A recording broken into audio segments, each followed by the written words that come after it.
Hi there, I hope you've had a good week. This has been quite a week for me.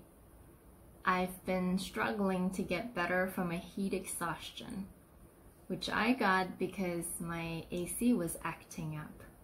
It was doing that right after the earthquake that we had last week. Typhoon Likima didn't really affect us in Taipei that much. Most people have been talking more about the earthquake that woke us up early in the morning on Taiwanese Father's Day. Well, I'll admit I'm a little dramatic sometimes, but this earthquake really freaked me out.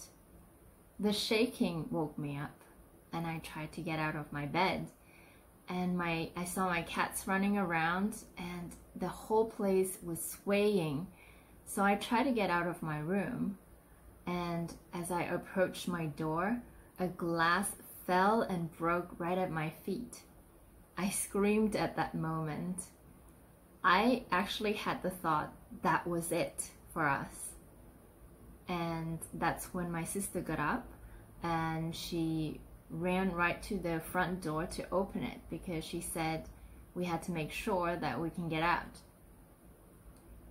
Well, nothing really happened after that, and my sister was calm enough to call everyone to find out if everyone was okay, because my parents don't live with us and my older sister lives in a different apartment on the 21st floor.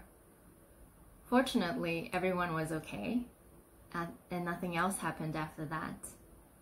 I cleaned off the glass on the floor and tried to hold myself together. But in reality, I was really freaked. My legs were shaking. I've been seeing people burning ghost money and leaving offerings for ghosts everywhere these days. For Ghost Festival, I went to Taichung with my parents to visit my grandma at her temple. It's the beginning of a 5-day prayer, and we wanted to show our support. When I was little, every time we came back to Taiwan for a visit, we'd spend some time in the temple.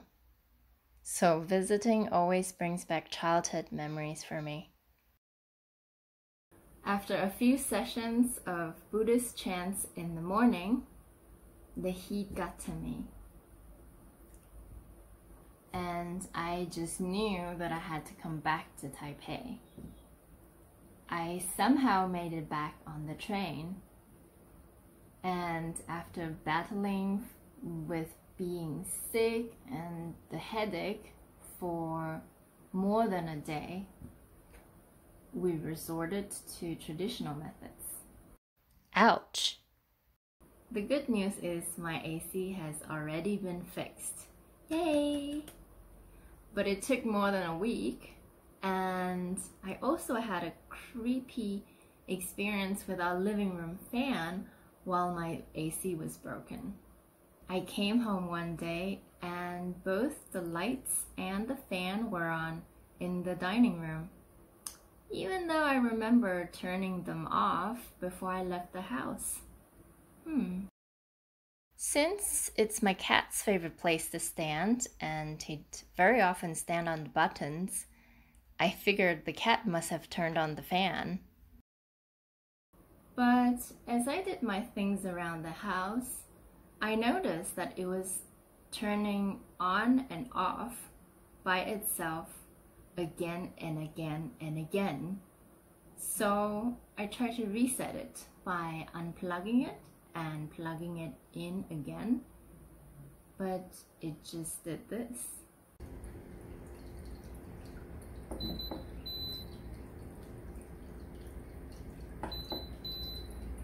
But there's nothing to worry about. After my sister tried it the next morning, it was functioning like normal. Well, that's all I have for today. Thanks for watching. See you next week. My love, I think I'm yours. Like dreams